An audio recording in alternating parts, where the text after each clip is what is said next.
For a long time, my portfolio revolved around weekly dividend ETFs. Not because I thought they were perfect, not because I believed they were magic, but because the cash flow felt real. Seeing money come in every single week changes the way you think about investing. It feels productive. It feels like your money is doing something instead of just sitting there. And honestly, when I first got into these ETFs, weekly income felt exciting. It kept me engaged, it kept me learning, and it pushed me deeper into understanding how these products actually work. But over time, something changed. Not because weekly dividend ETFs stopped working, but because I started paying closer attention to risk. Not just price swings, but structural risk. NAV erosion, volatility drag, the emotional risk of watching your portfolio bounce around week after week. That's when I started building what I now call my safer ETF portfolio, one that still uses weekly dividends but doesn't depend on them to survive. Today, my portfolio is split into two clear parts. One side is still weekly dividend ETFs because I like the cash flow and I understand the trade-offs. The other side is long-term ETFs, which act like the foundation under everything else. The goal isn't to eliminate risk completely. The goal is to control it. Let's start with the weekly dividend side, because that's where most people get it wrong. Weekly ETFs are not traditional income funds. They are tools. Some use covered calls, some use leverage, some use a mix of both. What they all have in common is that they are designed to generate frequent distributions in exchange for higher volatility and, in many cases, slower long-term growth. That doesn't make them bad.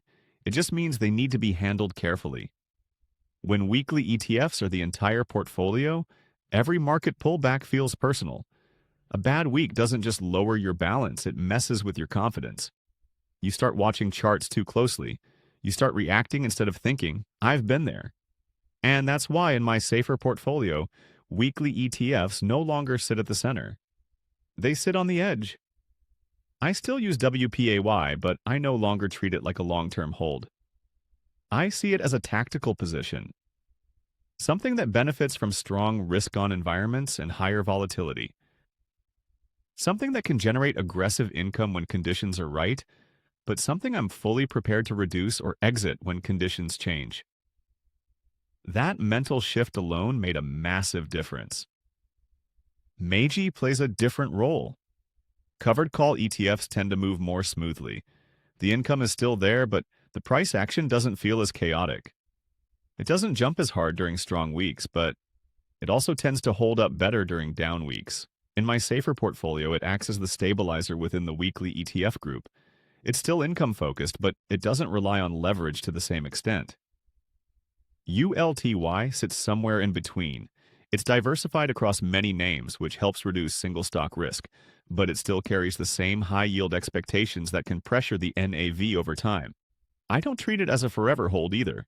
I treat it as an income amplifier used in moderation and monitored closely. Here's where the real change happens, though.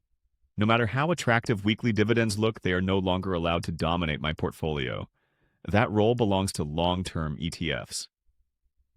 SCHD is the anchor. It's boring, and that's exactly why it works. It doesn't try to impress you every week. It doesn't swing wildly. It doesn't promise anything flashy. What it does is quietly compound, distribute reliable income, and protect capital during rough markets. When weekly ETFs are struggling, SCHD is usually the thing that keeps the portfolio from feeling like it's falling apart. VOO plays a similar role, but with a growth tilt.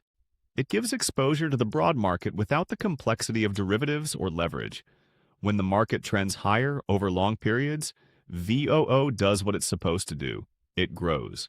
That growth becomes a source of confidence, especially when income-focused positions are going through choppy phases. QQQ adds a bit of edge. It's more volatile than VOO, but it also represents innovation, technology, and long-term growth themes. I don't rely on QQQ for income. I rely on it for appreciation. In my safer portfolio, it exists to offset the natural growth limitations of covered call and income-focused ETFs. The way these pieces work together is what matters most. Weekly ETFs generate cash flow which can be reinvested, saved, or used to rebalance. Long-term ETFs absorb volatility and provide growth over time. When weekly ETFs are paying well, the portfolio feels productive. When they're not, the long-term ETFs keep everything grounded. Another big change is how I think about reinvestment. I no longer automatically reinvest weekly dividends back into the same ETF. Sometimes that cash goes into SCHD. Sometimes it goes into VOO or QQQ. Sometimes it just sits in cash. That flexibility is part of managing risk. Not every distribution needs to be recycled back into the same source. Emotionally, this approach is much easier to stick with. I'm not dependent on weekly payouts to feel successful. I'm not panicking when distributions fluctuate. I'm not chasing yield just to maintain a certain number. Instead, I'm focused on balance. Weekly ETFs are like sprinting. Long-term ETFs are like walking uphill. If you sprint nonstop, you burn out. If you only walk, you might get bored. The safer portfolio lets you do both without destroying your legs. Another thing I've learned is that safety doesn't mean low returns. It means survivability. A portfolio that survives different market environments will almost always outperform a portfolio that looks great during one specific phase. Weekly dividend ETFs shine in certain conditions. Long-term ETFs shine across decades. Today, I still follow weekly dividend ETFs closely. I still talk about them. I still analyze them. But they no longer define my entire strategy. They're tools, not the foundation. SCHD, VOO, and QQQ are the foundation. If I had to start over today, this is exactly how I'd do it. I'd build the long-term core first. I'd let those positions grow quietly in the background. Then I'd layer in weekly ETFs carefully, understanding that they enhance income but increase complexity. I wouldn't rush. I wouldn't overallocate. And I definitely wouldn't confuse high yield with low risk. That's what my safer ETF portfolio looks like now. It still pays me regularly. It still keeps me engaged. But most importantly, it lets me sleep at night. And in the long run, that might be the most underrated return of all. If you're new, the biggest takeaway here is simple. You don't have to choose between weekly dividends and long-term investing. You can do both as long as you understand what each ETF is actually designed to do. Income is great, but staying invested long enough to benefit from compounding is what really builds wealth over time. As always, this is just how I'm doing it right now. I could be wrong, the market can change, and your situation might be completely different from mine. Do your own research, understand your risk tolerance, and build something you can stick with through both good markets and bad ones.